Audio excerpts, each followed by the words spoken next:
할렐루야. 오직 예수, 마라나타, 성령 충만. 오늘 또 하나님의 집에 나와 예배하는 여러분들에게 주의 은혜와 평강이 넘치시길 주 예수 그리스도 이름으로 축원합니다. 예수님의 재림에 관한 비밀이 벗겨진 이 계시록을 통해서 우리는 천년 왕국, 새하늘 새 땅, 그 다음에 회복된 에덴에서 생명수 강가에서 생명과를 먹고 마시는 축복에 대한 말씀을 듣고 깨닫고 또 확신과 소망을 가지고 살게 되는 것, 참 하나님의 은혜입니다. 많은 사람들은 이 부분에 대해서 막연하게 알고 있습니다. 그런데 우리는 이 말씀을 구체적으로 한번 서머캠프에서 한번 지나가는 소리 들린 게 아니고 계속해서 반복해서 지금 양을 많이 잡자면 조금씩 잡아오면서 이렇게 매주 듣기 때문에 어느 정도 정리됐으리라고 봅니다. 이제 계시록의 결론, 마지막 결론 중에 서론 부분인 오늘 본문 6절, 7절, 여기에서 계시록의 가치, 계시록의 위치 또는 계시록의 중요성에 대한 말씀으로 이 시간 하나님께서 우리에게 주신 말씀을 함께 받겠습니다. 첫째, 신실하고 참된 말씀. 계시록은 역사의 주인 되시고 창조 되신 하나님께서 우리에게 주신 신실하고 참되신 말씀이다. 그렇게 오늘 본문은 말하고 있습니다. 계시록은 하나님께서 종말의 추수의 종들에게 결코 속히 될 일을 보이시기 위해서 천사를 보내어 요한에게 지시하고 요한이 기록하여 우리에게 전해주신 말씀입니다. 하나님의 신실하고 참된 말씀이기 때문에 이 예언의 말씀을 읽는 자, 듣는 자, 지키는 자, 이 말씀을 붙잡은 자들은 복이 있다는 것입니다. 사도 요한은 요한복음 마지막 21장 끝부분에서 이 요한복음을 기록한 이 내용은 그 증거가 참이다, 참된 줄 아노라, 그렇게 표현을 했습니다. 그런데 이 마지막 요한계시록 여기서 이 말은 하나님의 신실하고 참된 말씀이라고 또 이렇게 증거하고 있습니다. 계시록은 절대 꾸민 이야기, 공상, 소설이 아닙니다. 요한이 복음을 전하다가 무인도 patmos에 유배되어서 거기서 혼자 기도하다가 성령의 감동을 받고 기록한, 그래서 우리에게 전해주신 하나님의 신실하고 참된 말씀입니다. 이 신실하고 참된 진리의 말씀을 붙잡은 자는 정말 복 있는 자가 아니고 무엇이겠습니까? 아까 우리 어린아이들에게도 얘기했습니다만 세상에 책이 얼마나 많아요.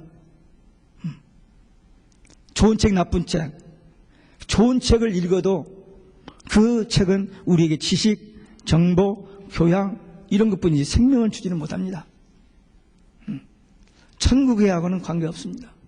그런데 이 성경 말씀은, 특별히 이 계시록의 말씀은 구체적으로 확실하게 천국을 보여주는 말씀이기 때문에, 그리고 무엇보다도 아주 결정적인 것은 뭐냐면은 계시록의 내용은 뭐냐, 결론은 뭐냐, 신랑 되신 예수님이 신부된 우리를 데리러 오신다는 소식입니다. 이 지구상에서 이보다 더 귀한 소식이 어디 있습니까?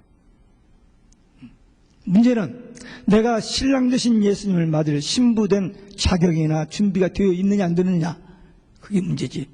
우리가 예수만 분명히 믿고 오직 예수 신앙으로 주님을 기다리는 신부된 성도라면 이보다 더 귀한 소식이, 이보다 더 귀한 진리가 세상에 어디 있습니까? 계시록은 본다, 보다 이런 한 말이 132번 나온다고 그랬습니다. 계시록 전체는 404절입니다. 22장 404절인데 132절이 본다, 보라, 보니, 보아라 뭐 이런 말들이에요. 그러니까 계시록은 보는 책이에요. 보면 보여지는 책입니다. 여긴 전부 비밀인데 비밀도 답이 거기 다 있어요. 눈을 뜨고 보면 보여지게 돼 있어요. 그런데 이 영의 눈이 안 열리니까 보이지 않는 것뿐입니다. 그래서 계시록이 보여져야 돼요. 역사의 종말과 우리 주님의 재림, 이 비밀이 여기서 보여져서 이 말씀을 전해야 됩니다. 저는 이 계시록을 신학교 가서 강의하거나 선교지에 가서 강의할 때 제가 가서 1시간 그 설교하는데 이유가 있는 게 아니고 이 말씀을 들은 저들이 또 다른 데 가서 이 말씀을 전할 수 있도록 하는 거기에 저는 관심이 있습니다. 어디 설교 마트 가서 1시간 설교하는 그게 아니고 이 신학생들 또 선교지의 이 지도자들에게 이 말씀을 전해서 그들도 이 말씀을 전할 수 있도록 그게 제 사명이고 그게 저의 기도의 내용입니다. 그래서 저는 이 땅에서 이 말씀을 전하는 자들이 많이 일어나기를 기도하고 있습니다. 어떤 때 보면 너무 없는 것 같아요. 이 지역에서도 이 계시록을 설교하는 분이 많지 않으니까. 그런데 점점 제가 제 귀에, 제 네트워크에 이 안테나에 걸려오는 거 보면은 여기저기에서 많은 사람들이 이 계시록을 설교하고 있다는 사실을 발견하게 됩니다. 열왕기상 18장에 보면 엘리야가 나 홀로 남았다라고 하나님께 그랬을 때 아니야, 내가 숨겨둔 7,000명이 있어. 그렇게 하나님께서 말씀하셨거든요. 그와 마찬가지로 이 땅에 도처에 이 말씀을 연구하고 기도하고 있던 주의 종들이 그동안은 조용했지만 이제 너무나 많은 징조들이 일어나고 너무나 많은 이 예언들이 성취되는 걸 보면서 때가 되니까 일어나서 말을 하시는 분들이 여기저기서 많이 나오는 것을 보게 됩니다. 마태복음 24장은 우리가 잘 알다시피 예수님의 종말장이라고 합니다. 그 날은, 그 시는 모르지만 이러이러한 징조들이 있을 것이다. 이런 징조들이 나타나면 인자가 문 앞에 곧 가까이 이른 줄 알라. 그 종말장인데 그 마무리 끝부분에 가서 뭐라고 말씀하시느냐면 충성된 종에 대해서 말씀하십니다. 하나님의 일꾼들, 충성된 종. 고린도전서 4장 1절에도 보면 우리가 마땅히 그리스도의 일꾼이요 하나님의 비밀을 맡은 자요 그들에게 구할 것은 충성이란 말이었어요. 그러니까 하나님의 비밀을, 하나님의 말씀을 맡은 자는 충성스럽게 일을 하는데 마태복음 24장에서 충성된 종이 뭐냐? 때를 따라 양식을 나눠주는 자라고 그랬습니다. 때를 따라 양식을 나누는 자. 그러니까 지금 때가 어느 때냐 이거죠. 이때에 먹을 양식이 뭐냐 이거죠. 바로 이 작은 책 계시록의 말씀입니다. 영원한 복음입니다. 우리는 이 복음을 맡은 자들입니다. 아니, 목사님은 맡았지만 우리는 아니요. 여러분들도 들었잖아요. 벌써 이 어린아이가 캠프에서 한번 딱 들었는데 저는 어디 가든지 이 말을 확실하게 해야죠. 이 지구상에서 가장 좋은 책 성경. 답이 나오잖아요. 그 여러분들도 어디 가서 누구를 만나서 이 얘기를 하면은 자연스럽게 이 말씀이 나와야 돼요. 제가 지난 주간에 이틀 동안 철학과 입학동기 목회하는 목사님을 만나러 갔습니다. 가서 시간 있을 때 이런 얘기 저런 얘기 하면서 책도 제가 2권 가지고 와서 주고 또 이 컴퓨터도 가지고 가서 이 동영상 몇 가지를 보여주고 또 제가 많이 카피해서 주면서 이 부분에 대해서 좀 하라 했더니 눈이 둥그레지더라고요. 철학과 입학동기입니다. 그러니까 46년, 47년 교제하는 친구인데 참 신실한 친구입니다.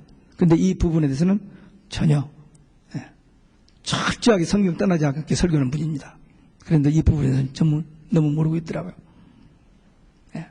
때를 따라서 양식을 주는 자가 충성된 종입니다. 예수님의 십자가 부활 분명히 이야기해야 됩니다. 초대교회 성도들은 예수님의 십자가 부활에 그들이 전할 복음의 내용이 있습니다. 그러나 이 시대를 살고 있는 우리들은 십자가 부활뿐만 아니라 재림에 대해서 얘기해야 돼요. 이게 복음 중에 복음이잖아요. 영원한 복음. 이보다도 더 복된 소식이 세상에 어디 있습니까? 이 복음을 우리는 들었습니다. 맡은 자입니다. 그러니까 우리는 전해야 돼요. 때를 얻든지 못 얻든지 듣든지 아니 듣든지 그건 우리의 소관이 아닙니다. 다만 우리는 이 말씀을 기회 주어질 때마다 만나는 사람들에게 이 말씀을 나누어 전하는 그것이 우리의 사역입니다. 그게 우리의 사명입니다. 그러면 생각지 않은 때 얼마의 세월이 흐른 다음에 열매들이 맺어질 수 있어요. 그래서 우리는 이 신실하고 참된 하나님의 말씀, 이 계시의 말씀을 증거하는 증인들이 되시기를 주 예수 그리스도의 이름으로 축원합니다. 두 번째, 결코 속히 들 일. 이 계시록의 가치가 뭐냐? 중요성이 뭐냐? 결코 속히 될 일에 대한 말씀을 하고 있습니다. 이 계시록의 저자, 발신자는 예수님, 수신자는 주의 종들, 내용은 결코 속히 될 일입니다.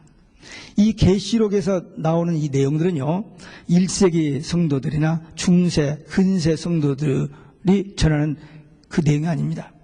마지막 한 일에 될 일, 교회 시대, 7교회 시대가 끝나고 마지막 한 일에 7년에 되어질 일이 기록된 책입니다.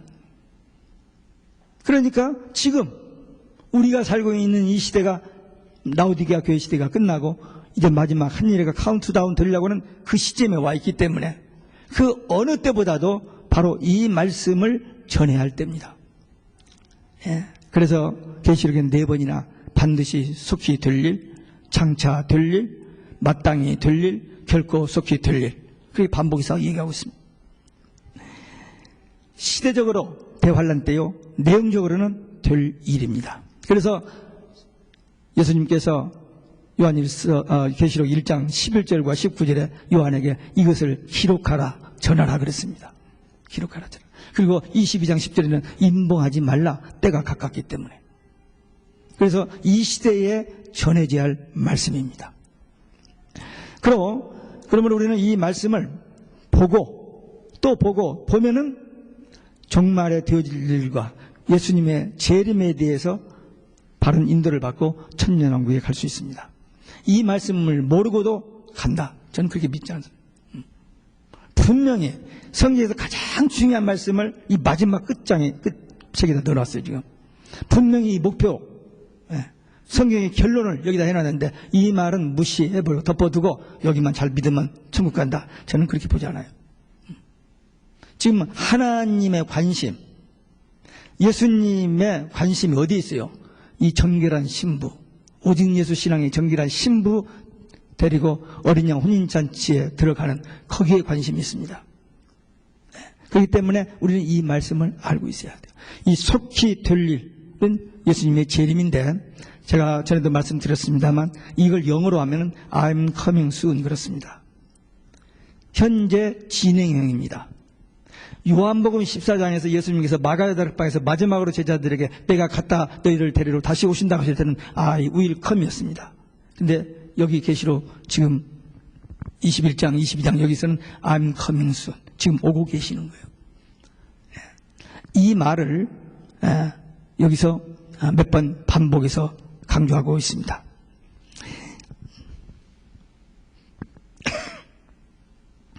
성경의 결론 중에 결론, 그것은 신랑 되신 예수님이 신부를 데리러 오신다. 이보다도 감동적인 거, 그게 바로 우리니까 얼마나 감동적인 그런 은혜스러운 말씀인지 모릅니다. 그러면 예수님께서 내가 속히 오리라 하시는 이 말씀이 과연 어느 시대에 적용되느냐? 아까도 얘기했습니다만 1세기, 2세기, 중세가 아닙니다. 이 교회 시대가 끝나는 이 마지막 때, 라오디게아 교회 시대가 지나가고 한 일회가 등장할 텐데 그때 되어질 일인데 그 징조가 우리 눈앞에 성경의 예언대로 다 나타나고 있어요. 그러니까 우리는 이 말씀을 몰라라 할 것이 아니라 잘 모르겠다, 별로 관심이 없다 하면 안 돼요. 이 말씀에 지대한 관심을 가지고 기도하면서 이 말씀을 읽어야 돼요. 계시록 5장에 보면은 요한이 하나님의 보좌에 앉으신 하나님 오른손에 임봉한 책이 있는데 그 인을 뗄 자가 없다고 하니까 막 울었어요. 답답해가지고. 그때 울지 말라, 어린 양 예수가 때리라 그랬어요. 그래서 6장부터 떼잖아요. 그러니까 이 비밀이 열려진 책입니다. 이제 우리가 관심만 가지고 사모하는 마음 가지고 보면 보여지는 책이에요. 이 내가 속히 오리라 하신 말씀 속에 두 가지를 우리가 꼭 기억해야 됩니다. 하나는 시기입니다. 내가 속히 오리라 했는데 그 속히가 언제쯤이냐 이거죠. 근데 예수님께서 분명히 말씀하셨죠. 모른다. 하나님만 아시는 일이다. 모른다 그랬어요. 제자들이 다시 물었어요. 사도행전에서. 다시 물었더니 너희 알 바 아니다. 그랬으니까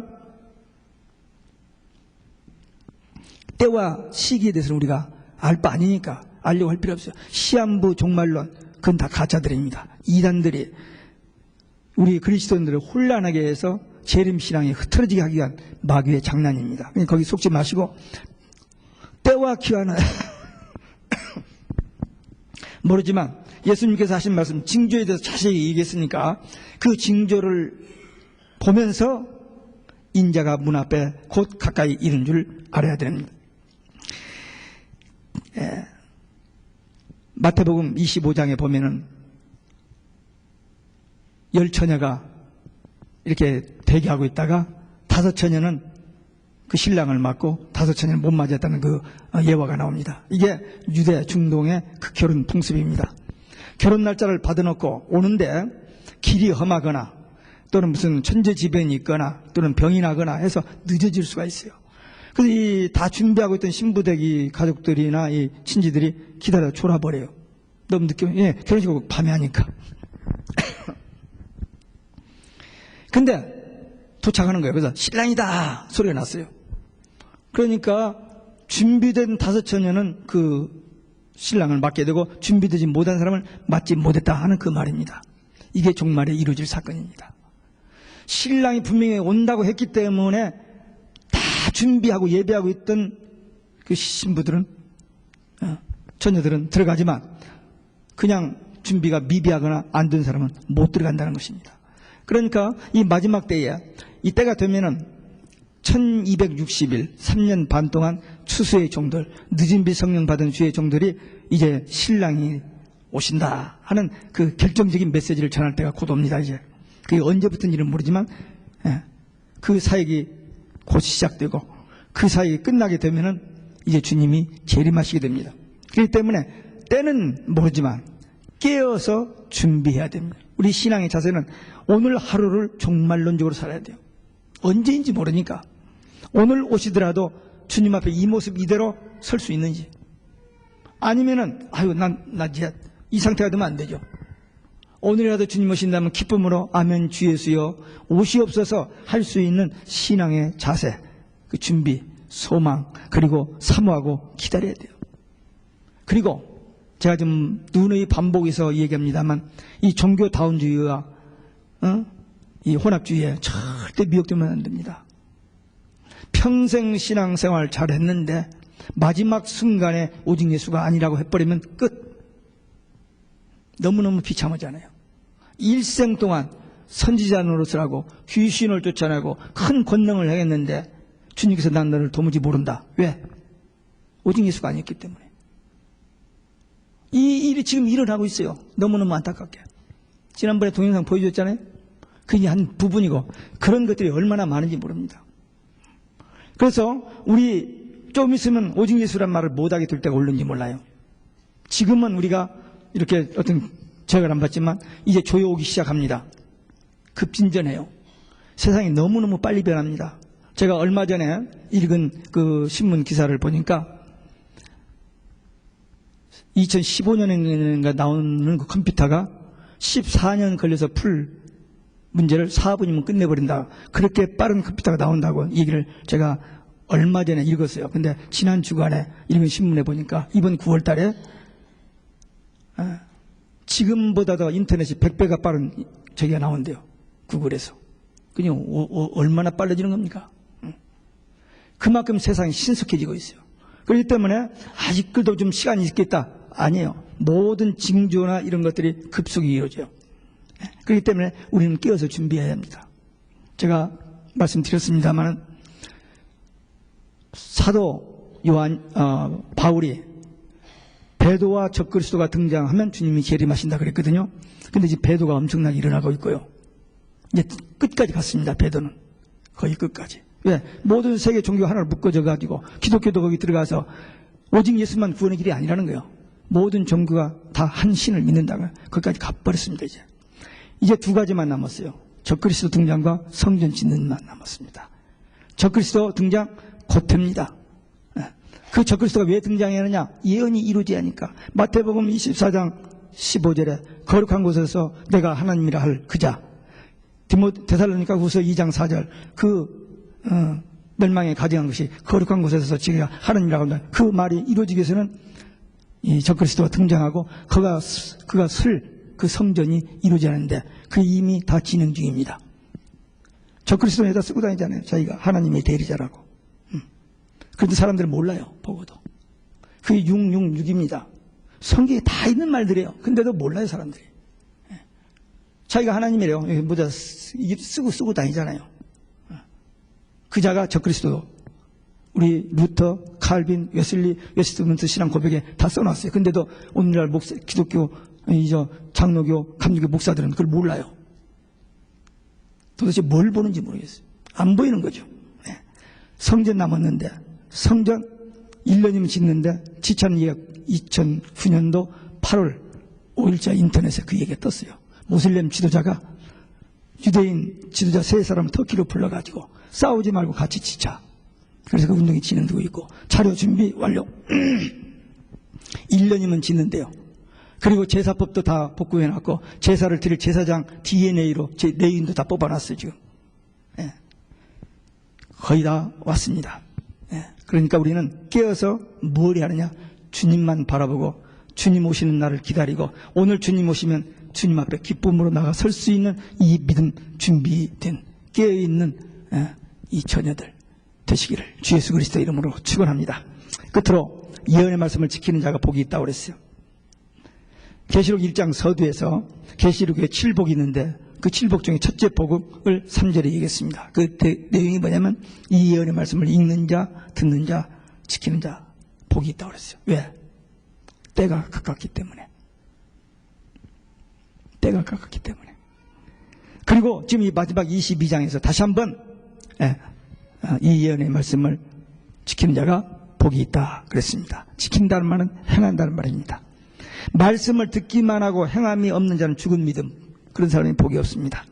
말씀을 지키는 자가 복이 있습니다. 예수님께서 사역을 처음에 시작하실 때에 그 산상수훈을 말씀하셨죠. 마태복음 5장, 6장, 7장. 그 7장 마지막 끝부분에 7장 24절, 7절에 뭐라고 말씀하시냐면 이 말씀을 듣고 행하는 자는 반석 위에 집을 지은 자 같아서 바람이 불고 홍수가 나도 무너지지 아니하고 이 말씀을 듣고 지키지 않는 자는 모래 위에 집을 짓는 자 같아서 바람 불고 홍수 나면 무너져 버린다고 그랬습니다. 이 말씀은 바로 종말에 되어질 일입니다. 대환란 때에 재림신앙을 확실히 무장된 사람들, 이 말씀을 붙들고 기도하는 사람들은 하나님께서 예비적 보호하셔서 승리하게 하실 것이고 그렇지 않는 자들은 적그리스도 짐승에게 42달 동안 짓밟힘을 받도록 내버려 둔다는 것. 그 말씀과 연결되어집니다. 네. 아무리 좋은 말씀, 천사가 전해주는 말을 들어도 그 말씀을 행치 아니하면 어리석은 자요, 복 없는 자입니다. 그래서 우리는 이 말씀을 그냥 들어두고 상식적으로 알아두는 게 아니라 이 말씀을 붙잡고 기도해야 됩니다. 예수님께서 부활하시고 40일 있다가 이제 승천하실 때 한 500명의 제자들이 앞에 있었습니다. 그들에게 하신 말씀이 너희는 가서 모든 족속으로 제자를 삼고 아버지와 아들과 성령의 이름으로 세례를 주고 내가 너희에게 분반 모든 것을 가르쳐 지키게 하라. 볼지어다 내가 세상 끝날까지 너희와 항상 함께 있으리라. 말씀을 전해서 그대로 지켜 행하도록 제자 삼으라 그랬습니다. 그런 자들에게 세상 끝날까지 함께 하신다고 그랬어요. 그러니까 말씀을 우리는 받은 자입니다. 그냥 가지고 있는 자들이 아니고 전해야 돼. 그게 주님의 지상 명령입니다. 지금은 한 영혼이라도 더 구원받아야 하는 그런 절박한 때이기 때문에 때가 얼마 안 남았기 때문에 집중해서 전심전력하여 일해야 할 때입니다. 우리는 믿음으로 구원을 받습니다. 예수를 믿음으로 구원받아요. 그러나 우리가 예수 믿고 나서 하는 모든 일에는 상급이 있어요. 어린 소자에게 주 예수 이름으로 냉수 한 그릇 대접한 그것을 그 상을 결단코 잊지 않으신다고 그랬습니다. 그러나 예수 없이 아무리 많은 돈을 기부해도 별 볼 일 없어요. 이번에도 신문에 보니까 엄청나게 많은 재산을 가진 사람이 20억을 사회에다 내놓더라고요. 참 좋은 일이에요. 좋은 일입니다만 그러나 그것은 상급하고 관계가 없습니다. 네. 그들은 지금 세계 정복주의자 그 뒷바라지하는 사람들입니다. 다. 예. 선생이 학생들에게 이렇게 하라고 좋은 것을 가르쳐 주고 자기는 그렇게 행하지 못할 때 존경을 받지 못하고, 아버지가 자식에게 착한 아들 되고 공부 잘해서 훌륭한 사람 되라고 하면서 자기가 그냥 그렇게 살면은 존경을 못 받습니다. 또 대통령도 공약은 그럴듯하게 많이 해놓고 대통령 되고 나서 보니까 못된 짓만 다 골라서 한 그런 사람들이 존경 못 받아요. 예, 말과 행동이 다르기 때문에. 목사도 강단에서는 이렇게 구원받고 뭐 성경적인 영적인 얘기해놓고 세상에서 그렇게 살지 못하면 존경을 받을 수가 없습니다. 그래서 우리는 세상 사람들에게 소금과 빛의 역할을 해야 할 사람들이니까 하나님의 말씀을 믿고 그 믿음대로 생활이 따라야 돼요. 그래서 우리는 이 계시록을 날마다 먹고 날마다 또 먹고 또 먹어야 돼요. 창세기도 읽고 마태복음도 읽어야 됩니다. 그러나 계시록의 말씀을 또 보고 또 보아야 돼요. 그래야 보여집니다. 보여져야 믿음도 확실해지고 보여져야 또 다른 사람들에게 본 것을 얘기하죠. 그래서 우리는 이 계시록의 말씀을 먹어야 됩니다. 예수님께서 성경에 딱 한 번 나오는데 맹세한 일이 있어요. 하나님을 향하여 맹세합니다. 그 맹세가 뭘까? 예수님께서 하나님을 한 번, 딱 성경에 한 번 나오는 맹세가 있는데 그 맹세가 뭐냐? 지체하지 아니하리니, 지체하지 않으니 7번째 나팔이 불면, 지금 6번째 나팔까지 다 불었거든요. 6장, 8장, 9장에서 다 끝나고 10장에서 이제 7번째 나팔이 불면 하나님께서 주의 종들을 통해서 예언한 모든 계시가 그대로 이루어진다는 거죠. 그게 예수님께서 맹세하여 하신 말씀입니다. 그러니까 지금 여기 우리가 읽고 듣고 지금 깨달은 이 계시록의 말씀은 반드시 속히 될 일입니다. 그렇기 때문에 이 말씀을 받은 우리는 복 있는 자이고, 또 우리가 이 말씀을 전하면 우리는 이 복을 다른 사람에게 나누어 주는 겁니다. 전해주는 거예요. 우리가 이 땅에서 태어나서 하는 여러 가지 많은 일이 있으면 가장 위대한 일은 예수님을 만나고 예수님 믿은 거고, 그 다음에 가장 위대한 사역은 이 예수님을 다른 사람들에게 전해주는 겁니다. 우리는 이런 찬스가, 이런 기회가 우리에게 왔어요. 다른 사람들은 하고 싶어도 못합니다. 왜? 그들이 예수를 못 만났기 때문에. 근데 우리는 예수님을 만났고 하나님의 비밀을 맡은 자니까 이제 우리는 그냥 하면 돼요. 알고 하지 않으면 믿음이 아니고 그건 가짜고, 이제 믿음 가지고 하면은 복 받는 일이고, 그게 하나님이 영광 받으시는 일이고, 그게 우리가 할 수 있는 최대로 위대한 일입니다. 이제 이 신실하고 참된 진리의 말씀, 복음 중에 복음, 영원한 복음, 주님이 재림하신다는 이 기쁜 소식을 날마다 읽고 듣고 또 그 말씀대로 살고 또 다른 사람에게 증거하는 증인들이 되시기를 주 예수 그리스도 이름으로 축원합니다. 기도하시겠습니다.